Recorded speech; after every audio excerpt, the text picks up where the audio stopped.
Cheers. There's a conspiracy so baked into the modern world, most people never even realize it's there. It's not the Illuminati. It's not just triangles on dollar bills. It's this. Who actually sits around the fire making the stories that run your life? And what are they doing when you're not looking? Because depending on which circles you pay attention to, you don't just get different explanations, you get different realities. And if you've gone deep enough down the rabbit hole to know the key words like Bohemian Grove, Freemasonry, Skull and Bones, secret societies, or even Jeffrey Epstein, please just slip the words Team Human somewhere in the comments so that I know that you're not just doom scrolling and that you're here because a part of you still wants to wake up and still wants to stay human. But before we go any further, let me just tell you this straight, bro. I'm not here to tell you that all of these rumors are true. I'm not here to mock you for asking questions that nobody else will ask. I'm not here to worship these groups and or give them more power. I'm here because I care about discernment, about spiritual resilience in a world where power loves hiding behind pageantry and paperwork. And if you can hold nuance, and you can hear about rituals in the redwoods or symbols on lodges or billionaires with private islands without either blind fear or blind denial, you're in the right place. So please hit the follow button. So Bohemian Grove, the Redwood Theater of Power. It starts in the woods in California. Bohemian Grove is a 2,700-acre private campground in Monte Rio, California, owned by the Bohemian Club. The club began in San Francisco in the 1870s as an invite only for men, like a group of artists or writers or lawyers or journalists, and it evolved into an elite social network for business leaders, politicians, and cultural power brokers. And every July, hundreds of powerful men, presidents, CEOs, bankers, defense contractors, media, and policy figures would gather in the Redwoods for a multi-week retreat. No phones were allowed, no cameras. They would say something like, "Weaving spiders come not here." Their motto about leaving business deals at the gate, even though history shows policy ideas and informal networking still flow. At the center of all the mythos is one ritual. It's called the cremation of care. It's a nighttime ceremony in front of a huge stone owl where robed figures would enact a theatrical sacrifice of a figure representing world worries, burning it in front of the owl while music and speeches play. Now, members say it's just a symbolic theater, like play acting the release and stress of worldly burdens. Critics and researchers, though, see something way more and way deeper. A private male-only priesthood of power, dramatizing the burning of conscience in front of an idol, out in the forest, far from public accountability. What do we know? The grove, the club, the owl, and the rituals are real and documented. It's not just some conspiracy theory. And it's deeply secretive, like no public access, no transparent records of what is said or decided. It functions as a network node where extremely influential men bond, party, watch plays, and build trust. Is it a satanic temple? Is it a goofy LARP for old rich guys? Is it a place where future policies get floated over whiskey and campfires? Depending on your lens, you'll answer that differently. But you can't deny that power loves ritual and privacy. And if you're here, you've already heard the term Freemasonry. The builders, the symbols, the society with secrets. So if you zoom out of Bohemian Grove, out of the forest to the lodge, Freemasonry is one of the world's oldest fraternal organizations with guilds of stonemasonry and cathedral builders. Modern masonry is speculative, and it uses tools like a square and compass as symbols to teach a moral and spiritual code. In their own framing, Freemasonry is a beautiful and profound system of morality veiled in allegories and illustrated by symbols. Not a secret society, but a society with secrets, meaning private grips, passwords, and handshakes, and symbols and signs. The core elements, though, the square is an emblem of morality and right conduct. The compass is say that it represents self-restraint and balance over one's desires. The letter G is often interpreted as geometry, or God, or the great architect of the universe, a generic term so members of multiple faiths can participate. From inside, Masonry emphasizes integrity, brotherhood, charity, and beliefs in a higher power.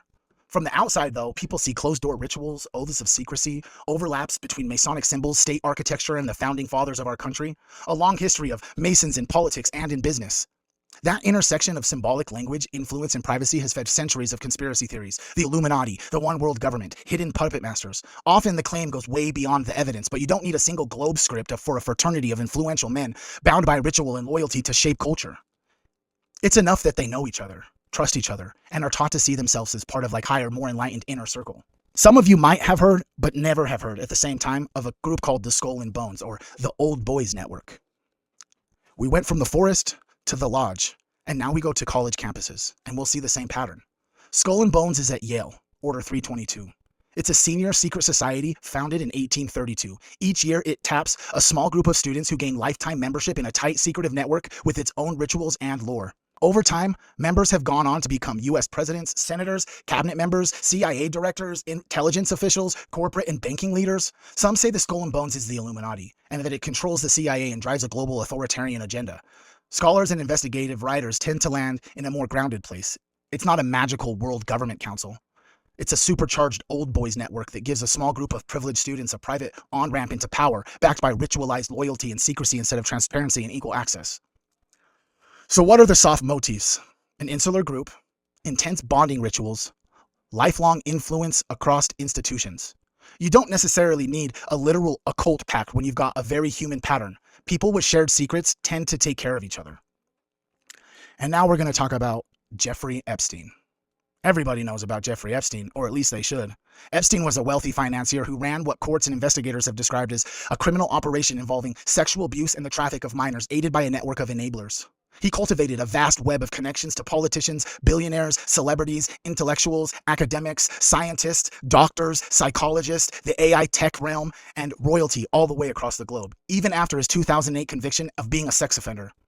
Documents and reporting show he leveraged wealth, philanthropy, and access into elite circles to curate a network of influence that included high-profile bankers, business leaders, academics, and political figures. The flight logs, the court record, and the Epstein files reveal a structure where properties, private flights, and exclusive events doubled as tools for control, leverage, and secrecy. Survivors and advocates argue that powerful institutions and wealthy allies helped sustain this operation, whether through active enabling or willful blindness, long after it was clear who he was. Some analysis describe Epstein as a people collector, someone who used introductions, money, and opportunities to entangle people at different levels of his world, creating layers of plausible deniability. You could attend dinners, share information, and fly on jets without seeing the abuse directly, while the darkest crimes happened in parallel. There are even serious discussions about possible intelligence angle where he functioned as a kind of asset, gathering information on the elites publicly. That remains unproven. We all know the truth.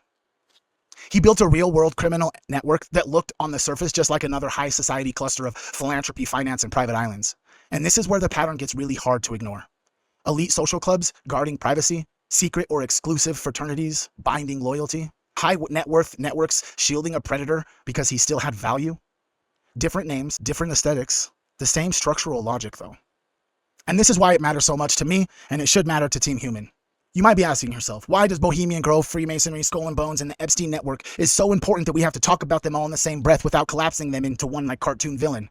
It's because they all raise the same spiritual question, bro. What happens when power organizes itself around secrecy and the value of the network becomes more important than the value of human life? In the Epstein case, the answer is just straight and obvious and brutal.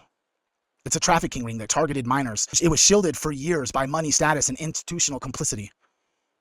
There's a secret world of the rich and powerful where favors, flights, introduction, and PR advice keep flowing even though everyone knew he was a sex offender. A system where, as some observers put it, security services and elites likely knew enough to act but didn't because the network itself was far too valuable. So when people roll their eyes at societies, they're often missing the deepest point. You don't need every lodge or grove to be a child-sacrificing cult for this to be spiritually serious. You just need enough places where conscience gets cremated in the name of the group. Conscience. Loyalty to the circle outranks loyalty to the truth. Victims become acceptable collateral damage as long as the pipeline of money, access, and the power remains intact. Team Human is the opposite of that. Team Human says no network is so important that it justifies protecting a predator. Team Human says no ritual, symbol, or tradition is sacred if it demands the sacrifice of children, truth, or basic human dignity. Team Human says no one is too connected or too useful to not be held accountable. This is not about living in fear of owls, symbols, or lodges. It's about refusing to outsource your morality to any club, party, or inside circle, spiritual, political, or financial. So if all of this wakes something up in you, here's your invitation. Stay curious, bro. Don't let the curiosity, though, turn into paralysis. Let your awareness of these structures make you more committed to transparency, consent, and the protection of the vulnerable in your own life. Understand that real spiritual maturity is not about how many secret connections you can map out. It's about how fiercely you protect those who have no circle at all. The Bohemian Grove can burn a fake effigy called care. Secret societies can swear oaths in candlelit rooms. Epstein can host the most powerful on private islands and in private jets. But Team Human does something harder. We refuse to burn our care. We refuse to trade children's safety, survivors' healing, or the truth itself for the proximity to the powerful. We refuse to pretend that we don't know once we've actually seen how these patterns work. So if you're still here, if your heart is heavy, and or if it's still beating strong, please drop Team Human in the comments. Not because we're perfect, but because in a world where secret networks have already shown us what they're willing to do, we're choosing to be the network that says no more. I love you.